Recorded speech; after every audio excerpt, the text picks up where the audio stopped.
Hi, welcome to like share trading academy YouTube channel. நான் Vijayendra, financial trainer. இந்த வீடியோவில் நாம் இந்த வாரம் நம்மளுடைய மார்க்கெட் எப்படி இருக்கும் அப்படிங்கிறத பற்றி கொஞ்சம் டீட்டெயிலாக அலச போகிறோம். இப்போது நார்மலாக பார்த்தீங்கன்னா ட்ரம்ப்போட டேரிஃப் ஏற்றுறாரு இறக்குறாரு அப்படிங்கிறத வச்சு மார்க்கெட் நிறைய ஏற்ற இறக்கங்களை சந்திச்சுது. கடந்த வாரம் 1ஆம் தேதி இந்திய பட்ஜெட் தாக்கல் பண்ணாங்க. அதுக்கப்புறமா அந்த ஒரு வாரத்துல மார்க்கெட் கிட்டத்தட்ட 1000 பாயிண்ட் ஏறி இறங்கி ஒரு பெரிய ஏற்றத்தையும் இறக்கத்தையும் சந்திச்சது அப்படின்னே சொல்லலாம். ஆனா அந்த 26,000 நிப்டி கிராஸ் பண்ணி போனா மட்டும்தான் ஒரு ஸ்ட்ராங்கான பொசிஷன் மார்க்கெட்ல இருக்கும் அப்படிங்கிறத நாம நம்ப முடியும். ஆனா அந்த லெவலுக்கு போறதுக்கு விடாம வேர்ல்டு மார்க்கெட்டே நம்மளுடைய மார்க்கெட்டை கண்ட்ரோல் பண்றாங்க அப்படிதான் சொல்லணும். அதற்கு தகுந்த மாதிரி சரியான நேரத்துல ட்ரம்ப் அவரோட டேரிஃபை வித்ட்ரா பண்றதும் ஏத்துறதும் இறக்குறதும் ஏதாவது ஒரு அனௌன்ஸ்மெண்ட் கொடுக்கறதும் அதை தொடர்ந்து பண்ணிட்டு இருக்கிறதுனால இந்தியன் மார்க்கெட்ல இருக்கிற டீடைல் ட்ரேடர் என்ன பண்றாங்க அப்படின்னா அந்த நியூஸை பேஸ் பண்ணி அவங்க ட்ரேட் பண்றதுனால இந்த ஏற்றத்தை அவங்க கீழே இழுத்துட்டு வந்துடுறாங்க. இது தொடர்ந்து நடக்குது. ஆனா இதெல்லாம் தாண்டி நம்மளுடைய மார்க்கெட்டோட நிலவரம் எப்படி இருக்கு அப்படின்னு பாத்தீங்கன்னா கடந்த 25, 26 பினான்சியல் இயர் அப்படின்னு பார்த்தோம் அப்படின்னா தாராளமா சொல்லலாம் மார்க்கெட் ஒரு ரீசனபிளான வளர்ச்சியை சந்திச்சிருக்கு அப்படின்னு தான் சொல்லணும். நிறைய மார்க்கெட்டை கீழே எடுக்கிறதுக்கான விஷயங்கள் 2025 நடந்திருந்தாலும் நம்மளுடைய மார்க்கெட்டை பொறுத்தளவு கிட்டத்தட்ட 18% வளர்ச்சி அடைஞ்சுதான் இருக்கு. இந்த வளர்ச்சி கடந்த ஒரு 3-4 வருஷமாவே தொடர்ந்து வந்துகிட்டே தான் இருக்கு. ஆஃப்டர் கொரோனா பாத்தீங்கன்னா இந்த 5 வருஷத்துல ஒரு பெரிய வளர்ச்சியை நாம சந்திச்சிருக்கோம் அப்படின்னு சொல்லலாம். இப்போ இந்த வளர்ச்சி நிலையானதா நிலையற்றதா அப்படிங்கிறத நீங்க ஒரு சின்னதா ஒரு புரிதலுக்கு கொண்டு வரணும். அமெரிக்கால அவங்களுடைய மார்க்கெட் கடந்த 25-26 பினான்சியல் இயர்ல கிட்டத்தட்ட 22% டவுன் ஆயிட்டு அதுக்கப்புறம் 40% இன்க்ரீஸ் ஆயிருக்கு. இதுக்கு என்ன காரணம் அப்படிங்கிறது உங்களுக்கு நல்லா புரிஞ்சிருக்கும். ட்ரம்ப் நிறைய நாடுகளுக்கான விஷயங்களை அவர் பேச ஆரம்பிச்சார். அங்க பேச ஆரம்பிச்சதனுடைய விளைவு அவங்களுடைய மார்க்கெட்ல தாக்கத்தை ஏற்படுத்துச்சு அப்படிதான் சொல்லணும். இந்த மார்க்கெட் நிலவரங்களை எல்லாம் தாண்டி ஒரு நாட்டினுடைய தற்சார்பு பொருளாதாரம் அப்படிங்கிறத பேஸ் பண்ணி நாம அதனுடைய வளர்ச்சியை கணக்கிட்டோம்னா அதை ஜிடிபியில தான் கணக்கிடுறோம். இந்த ஜிடிபியோட குரோத் பாத்தீங்க அப்படின்னா கடந்த ஒரு வருஷத்துல கிட்டத்தட்ட 7.5% உயர்ந்திருக்கு. இது ஒரு பாசிட்டிவான ஒரு விஷயம்தான். இந்த விஷயத்த நாம இப்போ ஏன் பேசுறோம் அப்படின்னா இந்த வாரம் வியாழக்கிழமை இன்ஃபிளேஷன் டேட்டா அனௌன்ஸ் பண்ண போறாங்க. இந்த இன்ஃபிளேஷன் டேட்டா மார்க்கெட்டை பாதிக்குமானா டெஃபினட்டா பாதிக்கும். அந்த இன்ஃபிளேஷன் டேட்டா என்ன மாதிரி போயிருக்கு அப்படிங்கிறத சொன்னாங்க அப்படின்னா அதுக்கு தகுந்தமான ரிஃப்ளெக்ஷன் டெஃபினட்டா மார்க்கெட்ல பாசிட்டிவாவோ நெகட்டிவாவோ இருக்கும். சில ட்ரேடர்ஸ் அல்லது யூடியூபர் என்ன சொல்றாங்க அப்படின்னா இந்த இன்ஃபிளேஷன் டேட்டாவெல்லாம் மார்க்கெட்ல எந்த பாதிப்பையும் ஏற்படுத்தாது, ஏன்னா இதை யாருமே கண்டுக்கிறதே இல்லை அப்படிதான் சொல்றாங்க. ஏன் கண்டுக்கிறது இல்லை அப்படிங்கிற மாதிரியான ஒரு மூடுக்கு வந்திருக்காங்க அப்படின்னா கடந்த 11 வருஷ என்டிஏ ஆட்சியில இந்த இன்ஃபிளேஷன் டேட்டாவை அவங்க கரெக்டா மெயின்டைன் பண்ணியிருக்காங்க அப்படிதான் சொல்லணும். அதாவது 2013க்கு முன்னாடி 2008 எல்லாம் பெரிய டிராப் மார்க்கெட்ல ஆக்சுவலா வேர்ல்டு மார்க்கெட் சரிஞ்சது 2008 ஒரு பிக் கிரைசிஸ் வந்தது எல்லாருக்குமே தெரியும். ஆனா 2008 ஸ்டார்டிங்லேயே நம்ம மார்க்கெட்டே சரிய ஆரம்பிச்சு கிட்டத்தட்ட 30% வரைக்கும் வீழ்ந்திருந்தது. அதுக்கப்புறம் அந்த அமெரிக்கன் பேங்க் திவாலாகி அந்த கிரைசிஸ் வந்ததுக்கு அப்புறமா 51% வரைக்கும் டவுன் ஆன மார்க்கெட் அதுக்கப்புறம் தான் பிக்கப் ஆக ஆரம்பிச்சது. ஆனா 2008 இருந்து 2013 வரைக்கும் நம்மளுடைய இன்ஃபிளேஷன் ரேட் என்னவா இருந்தது அப்படின்னா கிட்டத்தட்ட 10%, 11% வரைக்கும் எல்லாம் இன்ஃபிளேஷன் இருந்தது.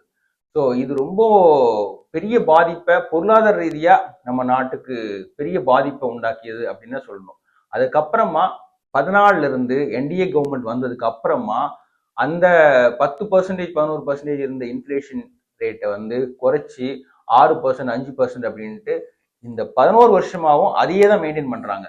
ஏன்னா நிறைய நாடுகளோட நம்ம வணிக ரீதியா சார்ந்து இருக்கிறதுனால இந்த இன்ஃபிளேஷனை இதே லெவல்ல ஒரு 10 வருஷம் மெயின்டைன் பண்றதுங்கிறது ஒரு பெரிய முயற்சி தான். இதற்காக தான் நம்மளுடைய பாரத பிரதமர் அவர்கள் நிறைய நாடுகளுக்கு தானாவே முன்னாடி போய் அவங்க கூட வர்த்தக ஒப்பந்தம் பண்ணிக்கிட்டு அதை நிறைய தடவை ரீகன்சிடர் பண்ண வச்சு நிறைய முன்னேற்றங்களை எடுத்துட்டு வந்திருக்காரு அப்படிதான் சொல்லணும். ஸோ இன்ஃபிளேஷன் டேட்டா சீரமைக்கிறதுக்கான ஒரு மிகப்பெரிய வேலையை இந்த என்டிஏ கவர்மெண்ட் பண்ணியிருக்காங்க அப்படிங்கிறத நாம முழுமையா நம்பணும். இதுக்கப்புறம் ரேட் கட், ரேட் ஹைக் இதை பத்தி எல்லாம் நம்ம பேசுறோம். இப்போ அமெரிக்கா வந்து அவங்களுடைய ஃபெடரல் ரேட் கட் பண்ண போறாங்க அப்படின்னு பேசிக்கிறோம். What is rate cut and hike? இதை பத்தி ஒரு சின்னதா நம்ம ஒரு புரிதலுக்கு வருவோம். என்ன அப்படின்னா, இப்போ நம்மளுடைய சென்ட்ரல் பேங்க் அப்படின்னு எடுத்துக்கிட்டிங்கன்னா ஆர்பிஐ தான். அது மாதிரி யுஎஸ் கவர்மெண்ட்டுக்கு வந்து சென்ட்ரல் பேங்க்னா ஃபெடரல் பேங்க், அதாவது ஃபெடரல் ரிசர்வ் அப்படின்னு சொல்லி சொல்லுவாங்க. இந்த ஆர்பிஐ வந்து மற்ற பேங்க்குக்கெல்லாம் கடன் கொடுக்குறாங்க. அந்த கடனை வாங்கி அந்த ஃபண்டை வந்து அந்த பேங்க் வந்து இன்னும் அதிகமான இன்ட்ரெஸ்ட்டுக்கு மக்கள்கிட்டயோ அல்லது வணிக நிறுவனங்களுக்கோ அவங்க கடன் தராங்க. இதுதான் ஒரு ப்ராசஸிங்கா எல்லா நாடுகள்லையும் நடக்கிற விஷயம். இப்போ சென்ட்ரல் பேங்க் வந்து ஒரு 4%, அதாவது ஆனுவல் இன்ட்ரெஸ்ட் ரேட்ல அவங்க கொடுத்துருந்தாங்க அப்படின்னா, இந்த பேங்க் கிட்டத்தட்ட 6%, 7% ரேட்ல மக்களுக்கோ அல்லது வணிக நிறுவனங்களுக்கோ அந்த கடனை தராங்க. இந்த டிஃபரன்ஸ் இன்ட்ரெஸ்ட் ரேட் இருக்கு இல்லையா, இதுதான் அவங்களுடைய லாபமா அவங்க பாக்குறாங்க. இப்போ இந்த ரேட் கட்டு அல்லது ஹைக்கு வந்து எதுக்காக பண்ணுவாங்க அப்படின்னா, இன்ஃபிளேஷனை கண்ட்ரோல் பண்றதுக்காக மட்டும்தான். இந்த ரேட் ஆஃப் இன்ட்ரெஸ்ட்டை அதிகப்படுத்துறதுனால, இட் மீன்ஸ் ரேட் ஹைக் பண்றதுனால அல்லது குறைக்கிறதுனால, இட் மீன்ஸ் ரேட் கட் பண்றதுனால என்ன நடக்கும் அப்படிங்கிறத உங்களுடைய புரிதலுக்காக சிம்பிளா சொல்றேன். ரேட் ஆஃப் இன்ட்ரெஸ்ட்டை கம்மி பண்ணாங்க அப்படின்னா, இங்க ஆர்பிஐல கடன் வாங்கியிருக்கிற அத்தனை பேங்க்குகளும் அவங்களுடைய கஸ்டமருக்கு அந்த இன்ட்ரெஸ்ட் ரேட்டை குறைப்பாங்க. அப்படி குறைக்கிறது மூலமா நிறைய பேர் லோன் வாங்க ஆரம்பிப்பாங்க, நிறைய ஃபண்ட் ஃப்ளோ வரும். இந்த ஃபண்ட் ஃப்ளோனால என்னன்னா, எல்லா தயாரிப்புகளும் நிறைய சேல் ஆக ஆரம்பிக்கும். அப்போ அந்த தயாரிப்பு நிறுவனங்களுக்கான லாபமும் இன்க்ரீஸ் ஆகும். இதெல்லாம் வளர்ந்துச்சுன்னா நாட்டோட பொருளாதாரமும் இன்க்ரீஸ் ஆகும் அப்படிங்கிறது நமக்கு புரியும். இதுல ஷேர் மார்க்கெட்ல இந்த கம்பெனிஸினுடைய ப்ராடக்ட், சர்வீஸ் எல்லாமே வந்து நல்ல லாபகரமா போயிட்டு இருக்கிறப்ப ஷேர் மார்க்கெட்ல இன்வெஸ்டர்ஸும் அதிகமா வருவாங்க, இன்க்ரீஸ் ஆகும். ஆனா இதனால என்ன நடக்கும் அப்படின்னா, நாட்டோட பொருளாதாரத்தை பேஸ் பண்ணி என்ன நடக்கும் அப்படின்னா, நாடு எல்லா விஷயங்களையும் தன்னிறைவா பண்ணிக்க முடியாது. நிறைய கண்ட்ரிகளோட நம்ம வந்து இம்போர்ட் பண்ணிட்டு இருக்கிறதுனால அவங்கள சார்ந்தும் நிறைய விஷயங்கள் இருக்கும். இப்போ ஆயில்லாம் மற்ற நாட்டுகளை சார்ந்து தான் நம்ம இருக்கோம். ஸோ இந்த மாதிரி விஷயத்துல இருக்கிறப்ப இப்போ நாம ரேட் கட் பண்ணி, இது வந்து நம்மளுடைய மக்கள் ப்ராடக்ட்லாம் வாங்குறதுக்கெல்லாம் ரெடி ஆயிட்டாங்க, அவங்க நிறைய வாங்குறாங்க, யூஸ் பண்றாங்க, இந்த ஃபண்ட் ஃப்ளோ ப்ராஃபிட் எல்லாமே இருந்தா கூட இது என்ன ஆகும் அப்படின்னா, நம்மளுக்கு பணவீக்கத்தை இன்க்ரீஸ் பண்ணும். இந்த பணவீக்கத்தை இன்க்ரீஸ் பண்ணுச்சுன்னா நம்மளுடைய ரூபாயோட மதிப்பு குறைய ஆரம்பிக்கும்.